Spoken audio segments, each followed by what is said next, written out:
네, 교묘한 심리적 지배를 일컫는 가스라이팅 수법으로 수년 동안 전 직장 동료를 감금 폭행하고 강제로 성매매를 시킨 정말 믿기 힘든 사건이 벌어졌습니다. 네, 가해자는 구속됐지만 피해자는 트라우마에 여전히 고통에 시달리고 있습니다.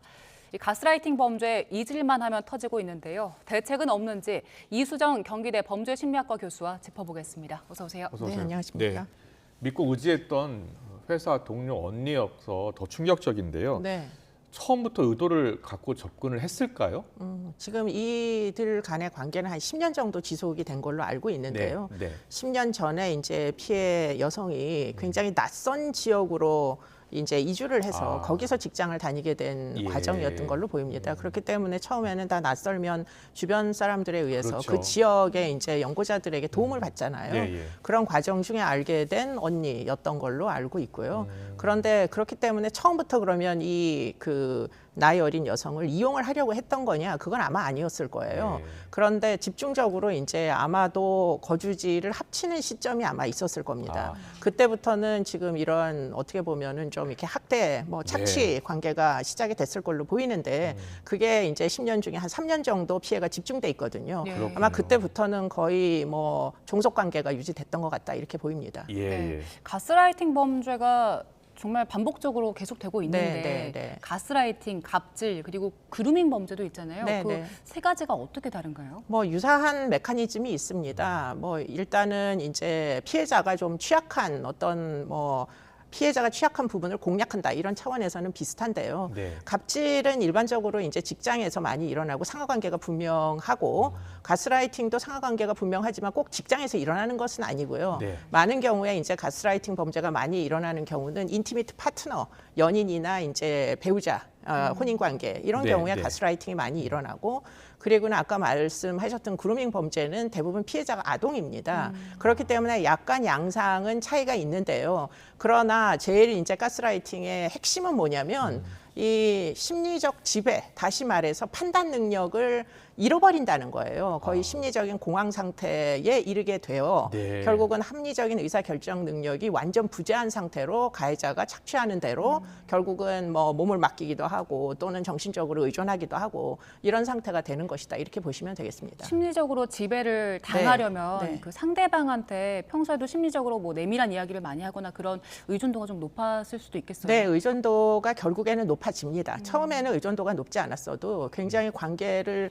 이제 배타적으로 운영을 해요. 다른 사람들에게 이 둘 간의 민감한 이런 상하 관계가 위계나 위력에 의한 관계가 알려지지 못하도록 도움을 요청하지 못하도록 굉장히 배타적으로 운영을 하기 때문에 사실은 지금 이 사건 같은 경우에 아마 환경적인 특이성이 틀림없이 있었을 거다. 왜냐하면 낯선 곳이잖아요. 이사를 예, 갔으니까 뭐 연고지 같으면은 가족도 가까이 있고 도움을 청할 뭐 이웃들도 있고 이러면은 이 지경에 이르지 않았을 텐데 낯선 곳에 지방에 내려가서 혼자서 근무를 해야 된다는 환경이 직장 상사와 이제 굉장히 좀 특이한 관계를 이루게 된 거 아니냐 이렇게 볼 수 있죠. 예. 이게 뭐 3년 동안이나 이어졌다고 하니까요. 네. 그런데 피해자가 신고하지 못하도록 계속해서 이제 가스라이팅을 한다고 하셨잖아요. 네, 네. 3년이면 주변에서 알만도 할 것 같거든요. 근데 이제 주변에서 알기가 굉장히 어려운 게 이제 가스라이팅의 특징입니다. 그렇기 때문에 예. 지금 결국에는 신고를 한 사람도 지금 주변에 있던 이웃이 아니고요. 그렇죠. 결국은 지금 이제 성매매에 계속 노출이 되다 보니까 성매수를 하러 온 이제 남성분이 결국에는 이 여성의 어떤 뭐 신체적으로 뭐 너무 몸에 상처가 많고 이러다 보니까 예, 예. 이게 도대체 어떻게 된 일이냐 경위를 물어보고 이게 성매매가 우리나라는 불법이라는 걸 뻔히 알지만 네. 피해자의 생명을 보호하기 위해서는 내가 신고를 해야 되겠다 이런 의사결정을 한 사람이 아마 있었던 것 예. 같아요. 그렇구나. 그래서 알려지게 된 사건입니다. 예, 예. 경찰에서는 지금 이 범죄를 가스라이팅 범죄로 보고 있는데 네. 그 가해를 저지르는 유형들 있잖아요. 네, 네. 성격적으로 공통된 특성이 있습니까? 네, 뭐 가해를 저지르는 유형들은 이제 대부분 성격 장애를 가지고 있는데 성격 장애 중에서 이제 보통 반사회적인 또 그 보더라인 이제 경계성 성격 장애 이런 사람들이 꽤 많이 있고요.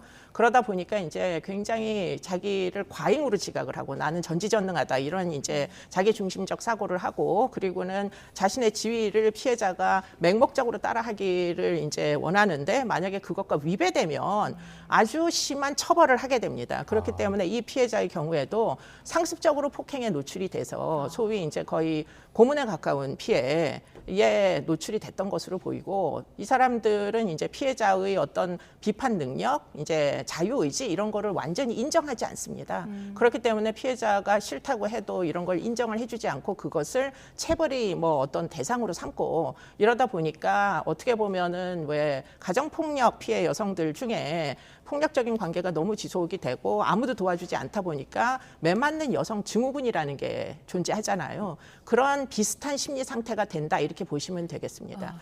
그 보통 신체적으로 폭행을 가하면 내가 폭행을 했다는 걸 알잖아요. 인지를 네, 하는데 네, 네. 이런 심리적 지배도 가해자가 내가 심리적으로 가해를 했다라는 걸 알 수 있습니까? 그러니까 가해자는 심리적인 지배를 했다라는 그 어떤 문장대로 느끼지는 않고요. 예컨대 가해자의 경우에는 이제 심리적 지배를 위해서 결국은 모든 이제 어떤 불행한 뭐 집안에서 일어나는 뭐 이런 상황에서 공동생활에서 일어나는 잘못이 피해자 네 탓이다 이렇게 얘기를 하죠. 그렇기 때문에 이제 피해자가 처음에는 아니다라고 저항을 하지만 완전히 외부 세계와 차단이 됐을 때는 결국은 가서는 그 잘못을 스스로 인정하고 자책하는 단계에 가는 거예요. 일종의 세뇌처럼. 그렇기 때문에 나는 매맞아서 당연한 거다. 내가 실수를 계속 하고 있구나. 내가 나의 윗사람이 내 배우자가 또는 나의 뭐 그 학원 선배 언니가 하지 말라는 것을 내가 계속 하고 있구나 하는 거를 결국은 자책하는 지경에 이르게 됩니다. 거의 자존감이 파괴되는 지경에 이르는 거죠. 그렇군요. 예. 이 피해자 가족들이요, 사실은 찾으려고 했답니다. 네. 찾으려고 했는데 뭐 이름도 다 바꾸고 해서 찾을 수가 없었다고 하는데요. 자, 피해자 가족의 이야기를 잠깐 듣고서 이야기 더 나누겠습니다.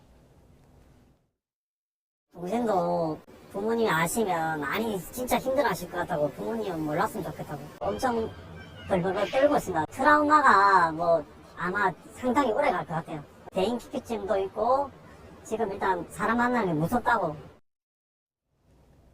대인기피증도 있고 사람 만나는 게 무섭다. 이거 어떻게 치유해야 합니까? 그러니까 일단은 지금 외상후 스트레스 장애 PTSD 상태에 놓여 계신 것 같거든요. 그런데 이제 이게 사실은 뭐 한두 번의 폭행 피해로 일어날 수 있는 게 아닙니다. 그러다 보니까 거의 3년 내내 지금 여러 가지 문제가 누적돼서 이런 정신 상태로 갔을 개연성이 굉장히 높아서 치료하는데 약물 치료도 필요하고요. 경우에 따라서는 입원 치료도 필요할 겁니다. 그래서 집중적으로 초기에는 의료적인 도움을 받고 그리고 나서는 이제 가족의 역할이 무엇보다도 중요합니다. 지금 이제 드디어는 그 잃어버린 딸을 찾으셨잖아요. 네. 그렇기 때문에 결국은 이제 어느 정도 뭐 긴급한 치료, 약물 치료를 받고 난 다음에는 다시금 그 피해자가 본인이 자아가 존재했던 사람인 것으로다가 가족의 지원을 받아서 다시 자기를 회복할 수 있는 기간이 꼭 필요합니다. 그래야만 아마 사회생활이 가능할 걸로 보여요. 네.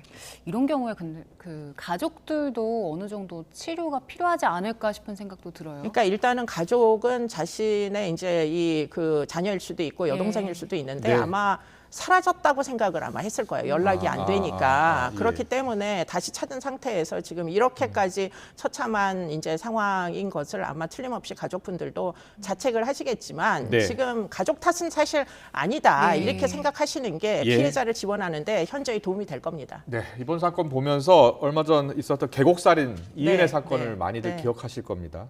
그 사건과 이 사건이 유사한 점도 있고 다른 점도 있잖아요. 네. 어떻게 비슷하고 다릅니까? 뭐 가장 크게 다른 점은 이제 그 이은혜 사건의 경우에 피해자가 남자다. 지금 이번 사건은 피해자가 여자다. 그렇네요. 예. 일반적으로는 이제 남성은 이런 피해를 당하지 않을 것이라고 생각이 들지만 그렇지 않다는 거죠. 그런데 눈여겨봐야 될 부분은 지금 이은혜 사건과 지금 이번 사건이 굉장히 흡사한 구성으로 이제 요인으로 구성돼 있어요. 네네. 그러니까 일단 단독 범행이 아닙니다.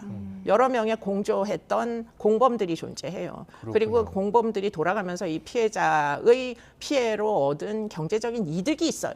네. 그 이득을 나누는 일종의 조직범죄처럼 일어난 겁니다. 아. 이은혜의 경우에도 결국은 윤 씨로부터 얻어진 경제적 이득을 공유하는 또래들이 존재했고요, 공범들이. 네, 네. 지금 이번 사건의 경우에도 지금 그 언니만의 문제가 아니라 언니의 배우자 그리고는 네. 지금 심지어 결혼까지 시켰기 때문에 이 피해자의 남편 그들이 모두 공범인 겁니다. 그렇기 그렇군요. 때문에 사실은 그들 공범까지 엄벌해야 된다는 게 지금 이 사건의 핵심이다 이렇게 볼 수 있겠습니다. 네, 네. 네. 이은혜 사건에서는 그 피해자가 수영을 못하는데 심리적으로 지배를 해서 물에 뛰어들게 그렇죠. 했고 수영도 못하는 자가 예. 자기 발로 뛰어내리고 지금 이 사건의 경우에도 이게 아마 성매매를 지금 너무 많이 했을 거예요. 예. 지금 뭐 수천 건이라고 알려져 있거든요. 예. 그런 와중에 내가 왜 이렇게 살아야 되는지를 틀림없이 자책하는 순간이 있었을 겁니다. 그런데 거기에서 빠져나오지를 못하는 게 이게 예. 가스라이팅의 희귀한 이제 현상이다 이렇게 볼 수 있는 거죠. 네. 예. 그래서 검찰에서는 이 가스라이팅도 혐의에 포함을 해서 기소를 했는데 재판부 판단을 보니까 이 부분은 좀 직접적인 원인으로 보지 않았더라고요. 네. 그러니까 이제 심리적인 지배를 당할 만한 조건이 아니다 피해자가. 그래서 심리적 지배를 당했다는 검찰의 주장을 믿기 어렵다 이런 거거든요. 예. 법원에서 당시에 가스라이팅, 심리적 지배를 인정하지 않았던 이유는 윤 씨가 대학도 졸업을 하고 직장 생활도 했었고 아. 나이도 꽤 먹었고 예. 정신질환도 없고 지적 장애가 있는 것도 아니고 그런데 무슨 심리적 지배냐라고 하시지만 문제는 지금 이번 사건처럼 멀쩡히 학원 뭐 대졸자가 학원 이제 강사를 하는 그런 상황이었고요. 네. 그런데 그럼에도 불구하고 이 피해자들은 문제는 합리적인 의사결정 능력이 결국은 다 망가지는 상태라는 거예요. 네. 그렇기 때문에 결국은 피고인들이 피해자가 자발적으로 뛰어들었다도 전혀 그렇지 않다는 겁니다. 자발성이 완전 붕괴되는 지경으로 만들기 때문에 예. 이 부분을 이 심리적인 지배에 대하여 아주 가중처벌하는 이런 노력들은 현재의 양형인자로는 반영돼 있지 않지만 네. 지금 앞으로는 충분히 생각해 볼 법하다 이런 생각이 듭니다. 네, 인간으로서 어떻게 이런 범죄를 저지를 수 있는지 충격적인데요.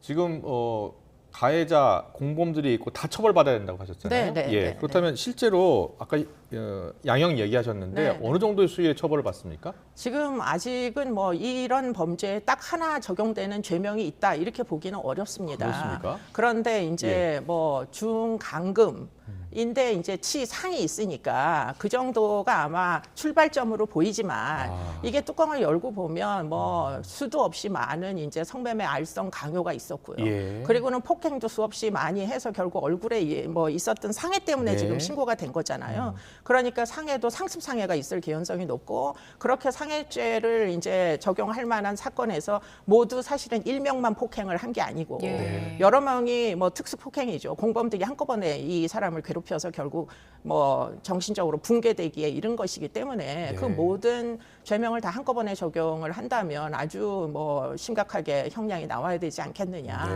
네, 몸은 살아있지만 영혼은 아마 완전히 다 파괴된 이런 상태일 겁니다. 네. 예. 그러면 가스라이팅 범죄가 처벌로 이어지려면 네. 피해자들은 어떤 증거가 필요합니까? 그러니까 일단 자신이 그렇게 의사결정 능력을 잃어버릴 지경이 됐다는 데 대한 증거를 획득할 필요가 있어요. 그렇기 때문에 만약에 윤 씨라면 계곡살인에서 윤 씨가 만약에 살아있었다면 왜 이은혜의 심리적인 지배하에서 탈출하지 못했는지에 대한 증거를 제출을 했었다면 그렇다면 아마 그런 부분을 법원에서 인정하지 않았을까. 근데 다행히도 이 피해자는 지금 생존에 계시잖아요. 네. 그렇기 때문에 본인이 왜 의사결정 능력을 모두 포기할 수밖에 없었는지에 대한 증거를 한 번쯤은 확인을 하셔가지고 그거를 법원에다가 제출을 하신다면 그렇다면 아마 뭐 처벌 엄벌을 피하기가 어려울 거다 이렇게 얘기할 수 있겠습니다. 네, 가스라이팅 범죄가 최근 많이 일어나고 있는데 누구나 가해자가 될 수 있고 피해자가 될 수 있다고 들었습니다.